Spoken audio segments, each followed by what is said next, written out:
How did you feel like things went at the first home game against Arkansas State in general?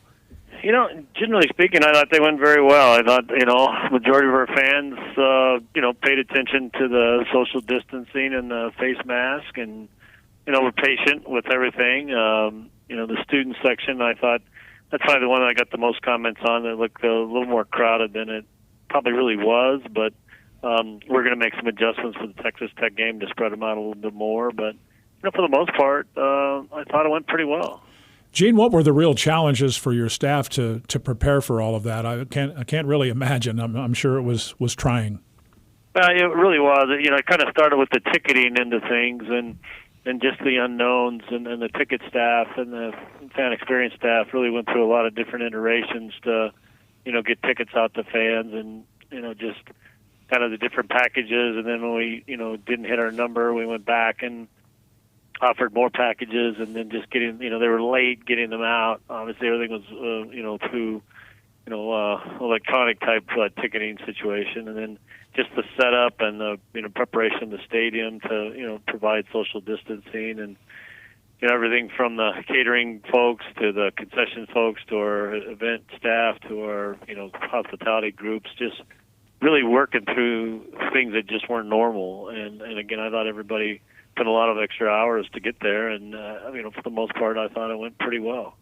Gene Taylor is talking with us. Do you know what the final attendance number was? I believe we announced 11,000 or thereabouts. I think the scan was a little bit less than that, but typically that's the case. We don't catch all the scans of folks coming in, but I believe it was a little over 11,000 is what we announced. Well, from a COVID standpoint, I know I've heard Coach Klieman mention a couple of times that the game was fairly tenuous heading into Friday, leading up to it. How close was the game to not happening? I don't think from our end it was. I thought, we had guys out, but I think we had enough of the positional needs. They were scrambling, certainly. I think there were some concerns from Arkansas State that they had a lot of positives, and, they did, but they again, those folks were home, and they weren't impacting key positions, and again, I think they moved folks around. I think there was some. I think the reason they had to cancel their most recent game is they're out of safeties and corners. So, that's just going to happen. I mean, that's just the world in which we live in now, and we obviously saw it happen with Baylor in the Houston game. I think their positional need was the offensive line was down. So, it's really. I literally just talked to a friend of mine at ZD in the SEC, and they're starting their weekend this weekend, and they literally live from test to test to make sure they've got enough guys in the various positions. But that's just kind of where we are, and obviously I'm on their soccer team, so it's just kind of where we are today. Gene Taylor is our guest, athletic director at K-State. Appreciate him being on the show today. Staying kind of with that theme, we've seen Baylor have their opener postponed multiple times now. We talked earlier in the show about just being able to see the frustration in your head coach's face, hear it in his voice. I guess I would ask you to just bluntly, how often are you visiting with Coach Klieman? And obviously, you have to help him or try to help him get through some frustrating times because, hey, this is happening. There's not much you can do. Well, he's such a easygoing guy that when you do see the frustration on him, it's at a pretty high level, and so my job is just really Coach, how can I help you? Where can we help you with whatever you're facing? And I talk to him pretty regularly, whether it's through text messaging or if I go out to practice. After practice, we always spend a few minutes, and then just during the week he'll pop up or. Jill will call me over and he'll be in there. So, just kind of talking him through things. And as I said to my president, Myers, this afternoon, if we were the only ones going through it, it'd be probably more difficult. But the fact that you've got every school in the country going through it, and it's not like our kids are doing anything purposely wrong. I mean, they get exposed, and next thing you know, it's their roommate that's a close contact or another person, and before you know it, you got several guys out, and nobody's done it. And it's not like they're going down to Aggieville and taking their mask off. It's just unfortunately people just are getting positive through various normal activities, and then it affects the numbers on your team, plus just normal injuries too, right? You add that in there, and just really compounds everything in terms of the stress level. Well, Gene, I know I saw some of this on social media. I can only imagine that you heard about it as well. But after wearing the Black Lives Matter patches and everything that happened with the Unity game against Arkansas State, just how much blowback did you guys have to deal with? Well, it was significant, but it was on both sides, really. We got a lot of emails and support and obviously a lot against it. And that was the unfortunate thing, because I think if you were in the stadium and watch the videos and listen to the players that were on the videos and watch the Unity moment before kickoff, that was the more powerful thing. And unfortunately, right, wrong, or indifferent, those three letters, upset a lot of people. And then and they kind of lost the messaging of what we were trying to do for the Unity game, which was, the lives of our athletes, particularly our black athletes and their family, they matter and they're important, and that's what the kids wanted to put on. Their uniform was not about an organization. I talked about it before the game. In the videos, the players talk about it. Coach Klieman talked about it, that we're not supporting a political organization or making a political statement. Unfortunately, people associate that with a very controversial organization right now, and we did. We got a lot of people upset, because many of them were watching it on TV at home from wherever across the country and didn't see the in-game stuff. The people that were in the stadium understood that a lot better than those that just sit at home and literally probably turn their TV off in some cases. So, yeah, we're working through it, and again, it was for that game. It was for the Unity game, and we're still going to, promote to stand with our athletes to fight racism and social injustice, whether there'll be a patch on a jersey or not. Again, that was just for that game. Our next home game is the Fort Riley Day, so we're going to celebrate Fort Riley and the Big Red One, and we'll see what happens from there. But you'll still see messaging on the videos, from our athletes. But that those three letters were very controversial, no question. Do you feel like any of the blowback from that will be a threat to you guys financially in any way? Oh, I'm sure there's some of that. Our staff's kind of still working through that. A majority of the people, I think we did lose some season ticket holders. Not a ton, but again, a lot of people are just kind of waiting to see what happens, and are we going to continue to use it? Or are we going to continue to support that organization, which again we're not doing?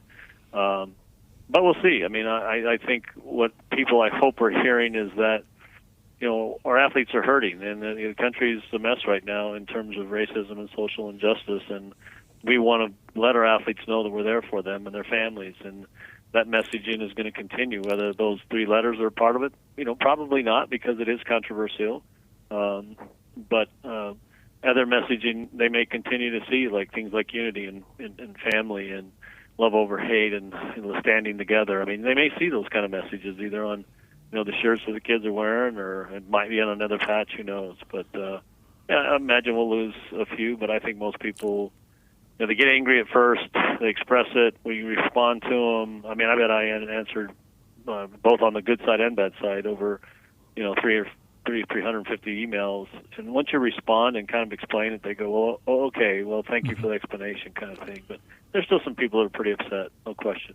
Gene, obviously in leading the athletic department, you don't necessarily always do all of the scheduling, and that leads to this question. With basketball announcing that they're going to start November 25th, I'm sure there's a little bit of a scramble for both the men and the women's program to try to put a schedule together now. Where is that? How trying has that been up to this point?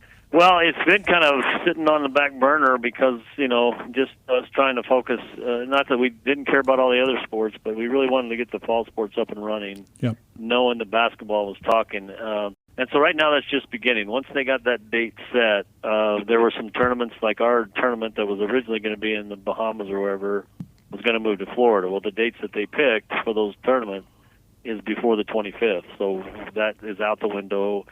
And so right now, coaches are kind of waiting until we come up with the Big 12 schedule, because we need to figure out, do we need to play some games in December, conference games, how many that would be, to have some opportunities to make up games at the end of the season.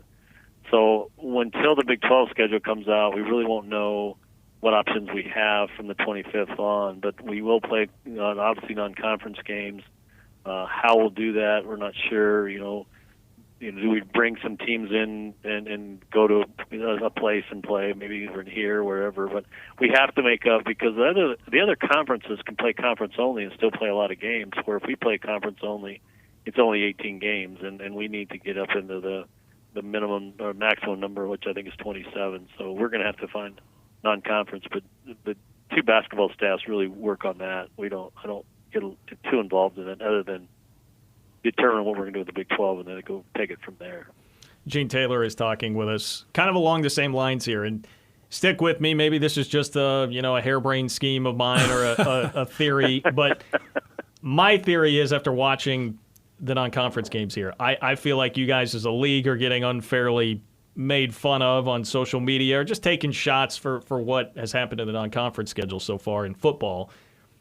Could you guys have done like a 9+1, not played the non-conference games and not left yourself hung out to dry, basically having to play teams that are capable enough where you're dealing with COVID and trying to figure out, it just puts you in a vulnerable situation? Yeah, the other conferences are just playing within their conference, and we actually talked about that a little bit after the first weekend. Obviously us, Iowa State, and KU all got beat, and like you said, pretty good football teams, and you're playing with, and they're doing the same thing. I mean, they came in and and they were obviously good teams, but they were dealing with COVID, and so we all need to play better. But how is that going to look? As we get into the conference season, and we played those non-conference opponents, and nobody else has, and is their strength of schedule going to be stronger? Obviously Oklahoma beat Missouri State, but how much is that going to look compared to the SEC playing only SEC schools? So we could have, we actually talked about that. Of course, I was a proponent of conference +2, so you could keep kind of, your already non-conference schedule. I lost that battle. I didn't lose the battle as much as Nebraska lost theirs, but that's another whole conversation.